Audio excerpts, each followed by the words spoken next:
किन्नर हमारी सोसाइटी में रहने वाली एक ऐसी जाति जो ना नर है और ना ही नारी कहते हैं। इन किन्नरों का इतिहास इतना पुराना है कि जिनके होने का प्रमाण महाभारत से लेकर बाइबल में भी मिलता है।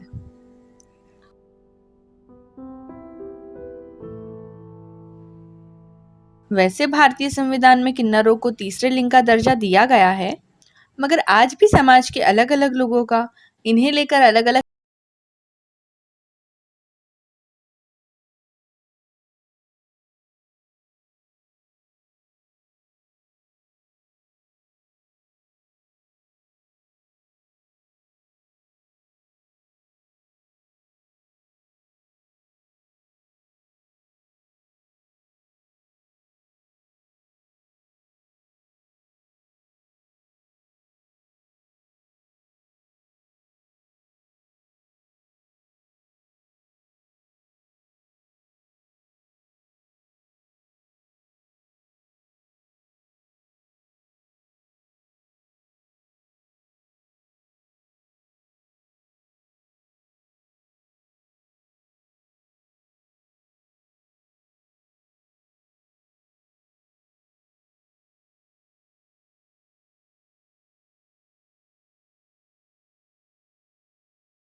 एक बस में कुछ उस बस में कुछ ट्रांसजेंडर्स लोग भी ट्रैवल कर रहे थे। जब वो ट्रांसजेंडर्स अपने डेस्टिनेशन से चढ़े उस बस में, तो मैं देखता हूँ कि आसपास की सीट के जो भी कुछ लोग थे वो वहाँ से उठ के और कहीं और बैठ जाते हैं। तो ये इस इंसिडेंट को आप किस तरह से देखिए, मैं एक बात कहूँगी, हर इंसान की अपनी सोच नज़रिया शायद किन्नर समुदाय की तरफ से जो एक आम इंसान है या जो एक समाज के साथ में हम लोग घुले मिले नहीं हैं और कहीं ना कहीं जो है बहुत अलग ही है। जो हम कहते हैं कि बहुत छुपे हुए या बहुत ही एक अलग तबके के, तो कहीं ना कहीं ये सबसे बड़ी अपने आप में वजह है कि हम हमारे बारे में लोग जानते नहीं हैं। इसी वजह से शायद वो बहुत अपने आप को हमसे अलग मानते हैं या फिर हम अपने आप को अलग मानते हैं।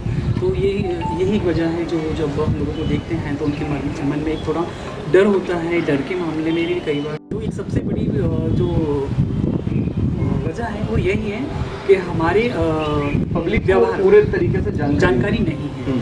तो ये एक प्रयास है मेरा, ये सोशल वर्क के माध्यम से जो आज मैं कर रही हूँ कि कहीं ना कहीं समाज के बीच और हमारे बीच एक मध्यस्थता हो और हम ज़्यादा से ज़्यादा समाज के बीच में एक अच्छी सभी तो संजना जी, आपकी कम्युनिटी की काफ़ी पढ़ी लिखी ट्रांसजेंडर हैं, लेकिन आपकी कम्युनिटी आपको किस नज़रिए से देखती है?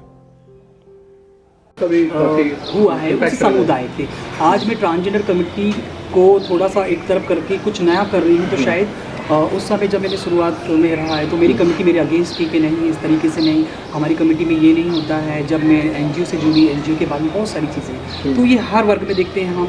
चाहे वो आज महिला आरक्षण की बात करें, जब महिला आरक्षण के लिए बहुत सारी चीज़ें हुई, तो वही महिला वर्ग या क्या है वो समाज है ना, पुरुष प्रधान समाज जो है महिलाओं के लिए आरक्षण के लिए खिलाफ था। तो ये एक अपने आप में बहुत बड़ी विडंबना होती है हम लोगों के लिए। और 2016 में संजना जी के समाज के कार्यों को देखते हुए मध्य प्रदेश सरकार ने उन्हें स्वच्छ भारत अभियान का ब्रांड एम्बेसडर बनाया। जो हम कहते हैं कि एक इक्वालिटी के लिए समाज में चाहते हैं समानता और ये सारी चीज़ें, तो ये अभी बहुत समय लगेगा। जो हमारे बड़े बड़े दिग्गज अभी लक्ष्मी नारायण त्रिपाठी का सुना होगा, हमारे आचार्य महामंडलेश्वरी, तो हम लोग काफ़ी टाइम से इसमें रहे हैं। तो बहुत सारे अभी जो जजमेंट हैं सुप्रीम कोर्ट का हमारी फेवर में आया है इसको लेके, तो अभी अच्छा लगता है कि लोग एक्सेप्ट कर रहे हैं इस चीज़ को और काफ़ी मतलब सपोर्ट भी कर रहे हैं। तो अच्छा लगता है कि जो लोग अवेयर हैं। तो मेरा प्रयास है, मेरी कोशिश रहती है कि जो लोग पॉजिटिव सोच रखते हैं हमारे बारे में और हम लोगों को सपोर्ट किन्नरों के द्वारा, कुछ ट्रांसजेंडर्स के द्वारा ब्लड डोनेट किया है। ये मेरे ख्याल से समाज का एक बहुत ही बेहतरीन घटनाओं में से एक रही होगी कि समाज इस चीज़ को एक्सेप्ट कर रहा है कि हाँ वो भी कर सकते हैं। और इसी के साथ साथ अगर मैं बताऊँ तो 2016 में केरल सरकार ने G2 टैक्सी लॉन्च की थी, और उस G2 टैक्सी के लिए जो उन्होंने ड्राइवर्स अपॉइंट किए थे वो सारे ट्रांसजेंडर्स थे। यूपी गवर्नमेंट में भी ट्रांसजेंडर्स को लेकर काफ़ी एक्टिव हुई है। मणिपुर सरकार 2005 से ट्रांसजेंडर्स को लोन दे रही है ब्यूटी पार्लर्स खोलने के लिए। और चूँकि सरकार का ये जो ट्रांसजेंडर्स के ऊपर एक पॉजिटिव रवैया आया है, आप पूरे भारत में शायद पहली ऐसी ट्रांसजेंडर है जो सरकारी जॉब में है, सरकारी कार्य में है। पहली तो नहीं, हाँ सेकंड बोल सकते हैं, क्योंकि हमारा है पश्चिम बंगाल में जो जोइता मंडल है वो एज जज बनी है पहली इंडिया में। और शायद मतलब अगर मैं कहूँ कि दूसरा नंबर है तो हमारे स्टेट पे पहली ट्रांसजेंडर हूँ मैं जो as a government employ. Election में भी कई प्रकार की एलिजिबिलिटी मिली। हाँ, तो वो पहले नहीं था हम लोग पहले नहीं, क्योंकि मतलब एक हम अगर 2013 से देखते हैं तो 2013 के पहले हम तो जैसे अभी राष्ट्रीय स्तर पे हुआ है तो वैसा स्टेट में हमारा मध्य प्रदेश प्रोसेस में है वो अभी ट्रांसजेंडर वेलफेयर बोर्ड के लिए। तो उसमें हम लोगों को बहुत सारे हमारे अधिकार और हमारी जो भी मेन स्कीम की बात करते हैं, योजनाओं की बात करते हैं सरकार की तरफ से, तो वो हमें उसके माध्यम से आराम से मिलेगी। क्योंकि कहीं ना कहीं जब महिला आयोग की बात करते हैं तो हमारे लिए भी होना चाहिए ना, क्योंकि अगर मेरी कोई प्रॉब्लम से तो शायद वो मेरा वाला बेहतर समझ सकता। संजना जी मध्य प्रदेश के न्यायिक विभाग में एम्प्लॉयड हैं और ये जॉब उन्हें अपनी पढ़ाई और मेहनत से मिली है। उनका मानना है कि उनके जैसे सभी ट्रांसजेंडर्स को आत्मनिर्भर बनना चाहिए। एक शक्ति सीरियल आता है अभी समय ट्रांसजेंडर का, सेम आप देखेंगे उसको तो कहीं ना कहीं उसमें थोड़ा एक मेरी भी स्टोरी है। मतलब आप कितना भी उसको हाइड करके रख लो लेकिन कहीं ना कहीं वो सामने आ जाएगा। बिल्कुल है ना, तो वो जो होता है हमारी कमेटी के, आज अगर मैं हूँ, अगर मेरा कोई ऐसा कमेटी का है तो मुझे लगेगा कि हम जो कहते हैं इमोशनल अटैचमेंट या हमारी रूहानी संबंध, जो हमारे एक सिक्स सेंथ होता है, आपने देखा होगा जो ब्लाइंड पर्सन होता है, जो डिसेबल्ड होते हैं, हम बोलते हैं कि उन लोगों को शायद ऊपर वाला जो एक अलग ही एनर्जी देता है कि अगर ब्लाइंड है तो लेकिन उसके सुनने की क्षमता। तो वैसे ही ट्रांसजेंडर कम्युनिटी में जो किन्नर समुदाय के हम जो लोग हैं, तो शायद ऊपर वाले ने अगर हमें एक कमी दी है कि हम पूर्णतः नारी नहीं है, पुरुष नहीं है, लेकिन उन दोनों का एक ऊर्जा या हमारे अंदर उन दोनों की एक एनर्जी है जिसके मार्फत हम बहुत सारी चीज़ों को आसानी से महसूस कर लेते हैं, अनुभव हो जाता है। तो ये सारी चीज़ें होती हैं। तो आखिर किन परिस्थितियों ने आपको संजय से संजना बनने पर मजबूर कर दिया?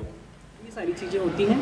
तो संजय से संजना का सफ़र जो रहा मेरा, कि फैमिली ने अपने हिसाब से परवरिश करी, लेकिन जब मैं बड़ी होने के बाद में जब लोगों ने कसीदे कसना शुरू करी, और यार ये तो फलाने उनका लगा, ये तो हिजड़ा है, छक्का, इस तरीके से ना, तो अगर मैं ये बात कहूँगी, मुझे भी नहीं पता था कि मैं ट्रांसजेंडर हूँ। सोसाइटी पहचान देती है जिसे हम ट्रांसजेंडर बोलते हैं, ट्रांस मीन्स बदलना, जेंडर मीन्स हमारी पहचान है ना। तो समाज ने जो पहचान दी, मैं पैदा हुई तो मुझे नहीं पता था मैं क्या हूँ। बड़ी होने के बाद में कुछ जब युवा अवस्था में आई तब लोगों ने कहा कि लड़का है लड़की की तरह चल रहा है, तो कहीं ना कहीं once upon a time when you realize that I'm in wrong body। बिल्कुल, तो कहीं ना कहीं अगर मैं ऐसी हूँ तो मुझे नहीं पता है ये पहचान मुझे किससे मिली है, समाज। वाकई संजना जी जैसे लोग मिसाल हैं इस समाज के लिए, जिन्होंने अपने जैसे बहुत से लोगों को संघर्ष के इस माहौल से बाहर निकाला है।